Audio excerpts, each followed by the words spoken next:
டேய் ரசமலாய், நீ மும்பைக்கு வந்தால் உன் லுங்கியை கலட்டிடுவோம், உன் காலையே வெட்டிடுவோன்னு அண்ணாமலைக்கு மகாராஷ்டிர மாநில தாக்கரே, சிவசேனா கட்சி தலைவர்கள் ராஜ் தாக்கரே இவங்க எல்லாருமே எச்சரிக்கை விடுத்திருக்காங்க.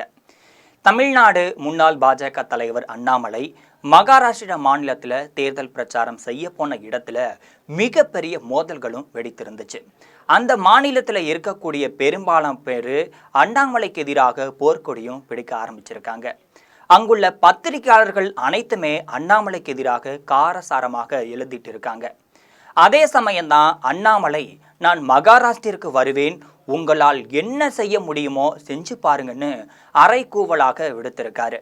பரபரப்பான இந்த சம்பவம் பற்றி ஜெம் தொலைக்காட்சி வழங்கும் சிறப்பு செய்தியை தற்பொழுது பார்க்கலாம்.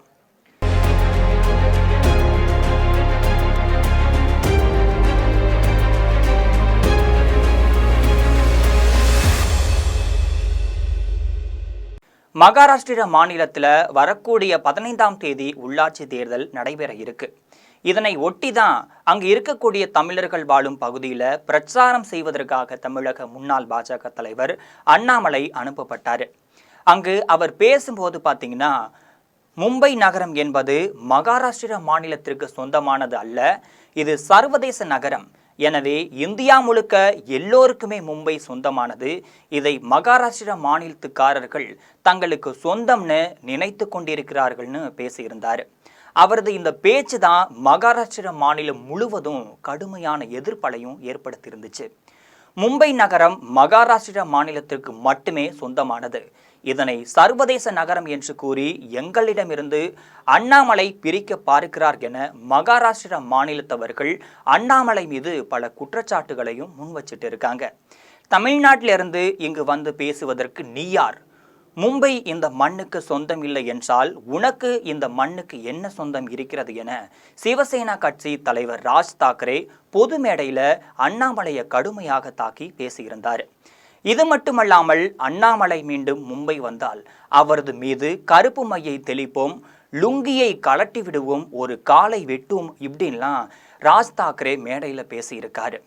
மராத்தி ஏசி கரண் சமுதி என்ற அமைப்பு அண்ணாமலைக்கு எதிராக களம் இறங்கியிருக்காங்க. அந்த அமைப்பினர் அண்ணாமலை உடனடியாக மன்னிப்பு கேட்க வேண்டும், மும்பை என்பது மகாராஷ்டிர மாநிலத்திற்கு சொந்தமானது என்பதை அனைவரும் நினைவில் கொள்ள வேண்டும், அண்ணாமலை போல இங்கு பலர் வந்து போயிருக்கிறார்கள் என கருத்து தெரிவிச்சிருக்காரு. இதற்கிடையே அண்ணாமலை மீது காவல்துறையினர் வழக்கு பதிவு செய்யணும்னு சிவசேனா கட்சியின் மூத்த தலைவரான சஞ்சய் ராவத் குரல் எழுப்பிட்டும் இருக்காரு. அவர் மேலும் என்ன சொல்றார்னா, அண்ணாமலை எங்கிருந்தோ வந்து நமது கன்னத்தில் அறைந்திருக்கிறார், நமது தன்மானம் எங்கே போனது? அண்ணாமலை மீது பாட்னா அரசு நடவடிக்கை எடுத்திருக்க வேண்டும், ஆனால் அவர் பின்னால் மறைந்து கொண்டிருக்கிறார்கள் என்று சாடியிருக்காரு. இதற்கிடையே தான் மகாராஷ்டிர மாநில முதல்வர் தேவேந்திர பட்டேல் பொதுமக்களுக்கு ஒரு வேண்டுகோளையும் விடுத்திருக்காரு. அது என்னன்னா, தமிழக முன்னாள் பாஜக தலைவர் அண்ணாமலை மொழி தெரியாமல் பேசிவிட்டார், அவரது பேச்சை சீரியஸாக எடுத்துக்கொள்ள வேண்டாம்னு மகாராஷ்டிர தலைவர்கள் அண்ணாமலை பேச்சை பொறுத்து கொள்ள வேண்டும்னு வேண்டுகோளும் வச்சிருக்காரு. இதற்கிடையே அண்ணாமலை இது பற்றி என்ன சொல்றார்னா, நான் மீண்டும் மும்பைக்கு வருவேன், முடிந்தால் என் கால்களை வெட்டி பாருங்கள்னு அறக்கூவலாக அண்ணாமலை சொல்லியிருக்காரு. தற்பொழுது இந்த விவகாரம் மகாராஷ்டிர மாநிலம் முழுவதுமே பூதாகரமாகவே வெடித்திருக்கு. அங்குள்ள தாக்கரே, சிவசேனா கட்சி, மகாராஷ்டிர நவநிர்ம சேனா, மேலும் சில அமைச்சர்கள் என பலரும் அண்ணாமலைக்கு எதிராக போர்க்கொடியை பிடித்துட்டு வராங்க என்பது குறிப்பிடத்தக்கது. மகாராஷ்டிர மாநிலம் முழுவதுமே ஆங்காங்கே இருக்கக்கூடிய மராட்டியர்கள் அண்ணாமலைக்கு எதிராக போராட்டங்களையும் நடத்திட்டு தான் இருக்காங்க.